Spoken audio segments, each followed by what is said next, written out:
Some families pass down recipes. The Busch family passed down Budweiser, aka America's beer, the king of kegs, and the soundtrack to every Super Bowl and backyard barbecue for generations.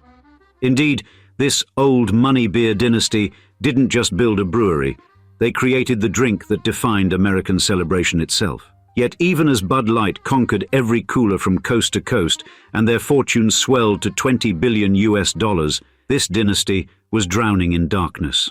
Over more than a century of their legendary rise and fall, these beer barons have turned family feuding into an art form, with betrayals and plot twists that would make Shakespeare's tragedies look tame. In today's episode, we show how the Busch family saga proves that even when you control the beer that built American dreams, you can't stop your own from turning into nightmares.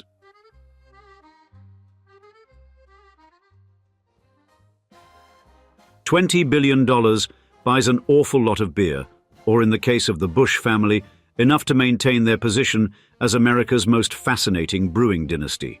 Like the Kennedys of the beer world, they've mixed immense wealth and power with just enough scandal and tragedy to keep gossip columnists employed for generations. Their collective fortune in 2024 could purchase every brewery in St. Louis with enough change left over to buy all the aspirin needed for their family-sized hangover. And make no mistake, the Busches know how to spend it. From private islands to personal aircraft fleets, they've elevated wealthy eccentricity into an art form. The clan that gave us Budweiser once ruled their beer empire like kings, and in many ways, they still do. Even if these days they're more likely to see each other in courtrooms than boardrooms. Think Succession, with more hops and significantly more colorful personalities. When your family gatherings require both a private security team and a small army of lawyers on standby, you know you're dealing with more than your average billionaire bunch. The watershed moment, or should I say beershed moment, came in 2008 when they sold Anheuser-Busch to InBev for a staggering $52 billion. Just imagine, generations of proud American brewing heritage transformed into cold, hard cash faster than you can say, "This Bud's for you." The deal may have ended their corporate reign, but it certainly fueled their passion for spectacular spending and spectacular drama. Take Grant's Farm, their 281-acre crown jewel in St. Louis. This sprawling estate isn't just any old family compound, it's a private zoo masquerading as a family home, where peacocks strut across manicured lawns and zebras graze beside vintage Rolls-Royces. Because nothing says old money quite like exotic animals grazing next to your collection of mansions. The fact that this magnificent property would later become the center of one of the family's most bitter feuds is just the sort of irony the Busches seem to specialize in. The family's real estate portfolio stretches from Missouri to Florida to Colorado, with enough square footage to house a small nation. They zip between these palatial properties in private jets, presumably because first-class commercial just won't do when you're brewing royalty, even if you're not actually brewing anymore. Though as we'll see, sometimes those private jets carried more than just family members. They occasionally transported secrets that would shake the dynasty to its core. But money, as they say, can't buy family harmony. The Busches have turned family feuding into an art form, with legal battles that would make even Shakespeare's warring families blush. They've fought over everything from trust funds to business ventures, proving that having billions doesn't prevent you from bickering like children over their inheritance. It just raises the stakes to dizzying heights. To truly understand how American brewing royalty transformed from a united corporate powerhouse into this sprawling saga of triumph and turmoil, we must travel back to 1852, when a young, ambitious German immigrant named Adolphus Busch first set foot in St. Louis.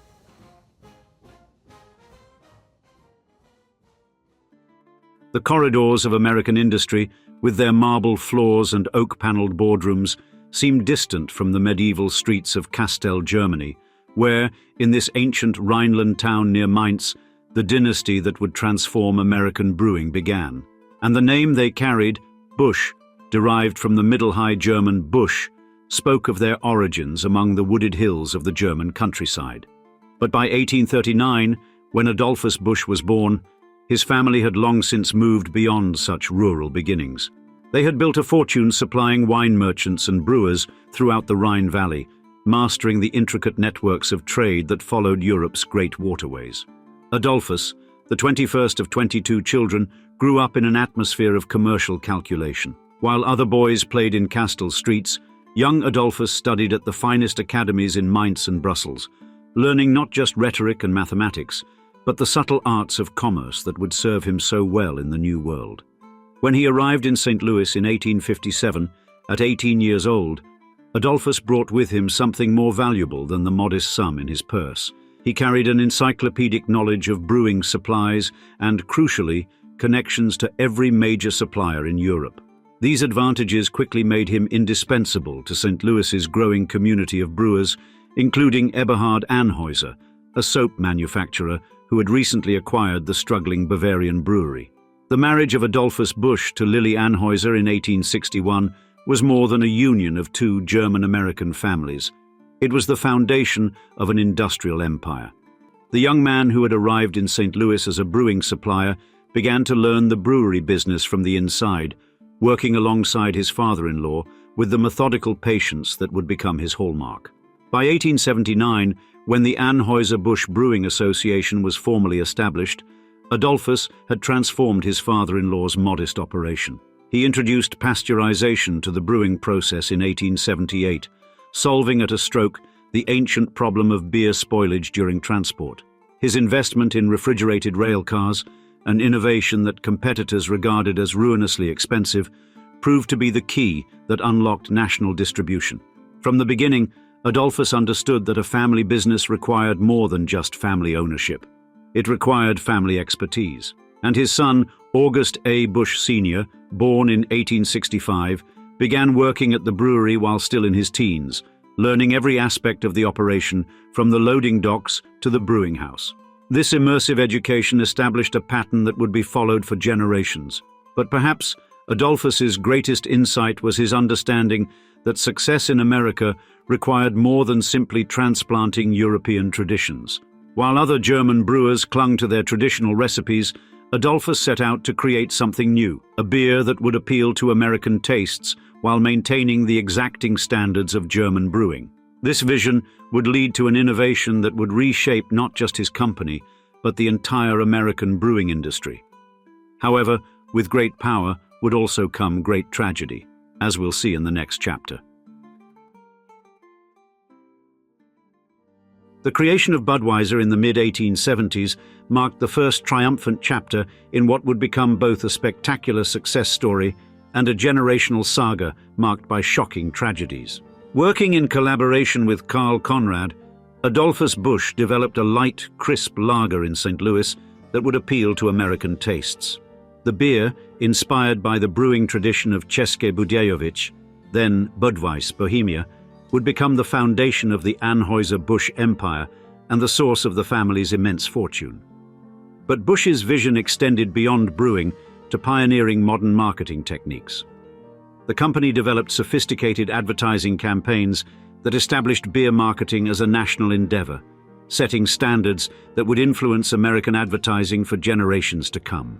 A significant moment came in 1933 when August A. Busch Jr. and Adolphus Busch III presented their father with the first team of Clydesdale horses, which would become enduring symbols of the brand. However, beneath the triumphant surface of America's brewing dynasty, darker currents were already swirling.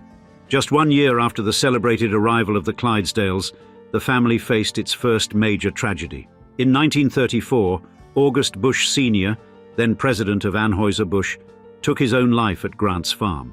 Suffering from heart disease, gout, and dropsy that had caused him weeks of unbearable pain, he left behind a heartbreaking note: "Goodbye, precious mommy and adorable children." It was an early reminder that even vast wealth couldn't shield the family from personal suffering. The post-Prohibition era nevertheless ushered in remarkable expansion. Under August Gussie Busch Jr.'s leadership, Anheuser-Busch grew steadily, achieving industry leadership in 1957 by surpassing Schlitz as America's largest brewery. The acquisition of the St. Louis Cardinals baseball team in 1953 strengthened the brand's connection to American culture and entertainment, while technological innovations like the aluminum can and twist-off cap helped establish a truly national presence. Yet, as the business flourished, personal tragedies continued to haunt the family. In 1976, Peter Busch, son of August Busch Jr., became entangled in a shocking incident when his friend David Leaker died from a shot wound. Peter claimed the weapon discharged accidentally as he tossed it onto a bed. He ultimately pleaded guilty to manslaughter and received 5 years probation, a sentence that raised eyebrows and questions about the family's influence. The dynasty's troubles continued into the next generation. In 1983, August Busch IV, then just 20 years old, was involved in a car crash that killed his passenger, 22-year-old Michelle Frederick. The investigation sparked controversy, with allegations of evidence tampering and preferential treatment that would haunt both the family and local law enforcement for years to come. Despite these personal setbacks, the business continued to innovate and expand. The introduction of Bud Light in 1981 capitalized on changing consumer preferences, while later marketing campaigns in the 1990s like "This Bud's for You" and "What's Up" became cultural touchstones. As the century drew to a close, Anheuser-Busch faced new challenges from craft breweries and global competitors, though perhaps none as complex as the challenges faced by the family itself. The turn of the millennium brought unprecedented challenges to Anheuser-Busch, though none quite as devastating as the personal demons that would soon engulf the family's latest generation of leadership. As global brewing giants circled their empire, the Busch dynasty was about to face its most turbulent chapter yet. The 2004 merger of Interbrew and Ambev to form InBev created a powerful global competitor with significant operational advantages. August Busch IV, who became CEO in 2006, thus faced a drastically different business landscape than his predecessors, and perhaps more importantly, carried the weight of his own troubled past. Indeed, his history of aforementioned high-profile incidents cast a long shadow over his leadership. Despite controlling roughly 50% of the US beer market, Anheuser-Busch struggled to adapt to changing times. The company's efforts to enter the craft beer segment through brands like Ziegenbock and investments in breweries like Red Hook demonstrated an awareness of changing consumer tastes but failed to generate significant momentum. Meanwhile, August IV's reputation for risk-taking behavior, from racing powerboats to flying helicopters, continued to do little to inspire confidence in his steady hand at the helm. In June 2008, InBev launched an unsolicited bid for Anheuser-Busch at $46 billion, setting the stage for what would become both a corporate and family drama. The board, including August Busch III and IV, initially resisted the offer, but behind the scenes, a shocking family betrayal was unfolding. Reports would later emerge that August III had secretly engineered the company's takeover, deliberately blindsiding his own son, a final twist of the knife in their already strained relationship. After a month of negotiations, InBev increased its bid to $70 per share, valuing the company at $52 billion. On the 13th of July, 2008, the board accepted this sweetened offer, marking the end of 156 years of family control over Anheuser-Busch. The deal closed in December 2008, but the family's troubles were far from over. The aftermath brought more tragedy. In 2010, August IV's girlfriend, Adrienne Nicole Martin, was found dead in his mansion from an accidental overdose. The incident led to a wrongful death lawsuit and further tarnished the family name. By 2017, August IV's personal struggles reached a new low when he was arrested for attempting to fly a helicopter while allegedly intoxicated, with authorities finding 4 guns and 8 dogs in the aircraft. While some family members sought new beginnings, Billy Busch established William K. Busch Brewing, for instance, others grappled with the loss of their corporate identity. Grant's Farm, the historic family estate, remained a symbol of the Busch legacy in St. Louis, though its future became yet another source of family discord. The years following the sale demonstrated the complexities of transitioning from a family-controlled enterprise to part of a global corporation. But more than that, they revealed how the weight of legacy, personal demons, and family feuds could unravel even the most powerful dynasty. In 2024, the Busch family's $20 billion fortune stands as a reminder that even tragic dynasties can land on golden parachutes. Yet perhaps nothing illustrates their transformation from beer barons to a dynasty still trying to find its footing, quite like their brief foray into reality television. The Busch family brewed, which premiered on MTV in March 2020, featured Billy Busch Sr., great-grandson of Adolphus, his wife Christy, and their 7 children living their supposedly unscripted lives. On paper, it seemed perfect.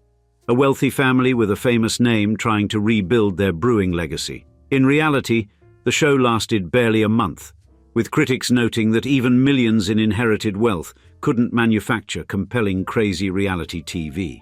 The series, like many of the family's post-sale ventures, ended up as more whimper than bang. Their attempts to reclaim their place in the brewing world have followed a similar pattern. Billy Busch's Kräftig brand, launched through William K. Busch Brewing Company, represented a passionate but ultimately doomed effort to continue the family's brewing tradition. When it ceased operations in 2019, it served as a stark reminder that even the Busch name and millions in capital can't guarantee success in today's cutthroat beer market. In St. Louis, their presence endures primarily through historical landmarks rather than active business operations. Grant's Farm, once the scene of both family triumphs and tragedies, continues as a tourist destination, a living museum to their legacy. Visitors can still see the Clydesdales parade past the mansion where August Sr. took his life, a poignant reminder of how triumph and tragedy have always intertwined in the Busch saga. The family's business story is now taught in schools not as a model to follow, but as a case study in how even the mightiest empires can fall. Business professors point to their sale to InBev as a textbook example of how globalization and changing markets can overwhelm even the most established family businesses. Yet few lectures capture the human drama. The father-son betrayals, the deadly accidents, the substance abuse, and the bitter feuds that marked their decline. Today, individual family members pursue separate paths, their shared legacy more burden than bond. Some chase new business ventures, others manage their substantial inheritances, and a few still dream of brewing comebacks. But gone is the unified purpose that once drove generation after generation to build and expand their beer empire. Yet perhaps their greatest legacy isn't the beer that made them famous, but the timeless reminder that no amount of money can guarantee a family's happiness or prevent its tragedies from repeating across generations. And now, we'd like to see you in the comments. Would you have sold the family brewery for billions or fought to keep control at any cost? We can't wait to hear your thoughts below. With that said, thanks for joining us for another episode of Old Money Luxury. Cheers, until next time.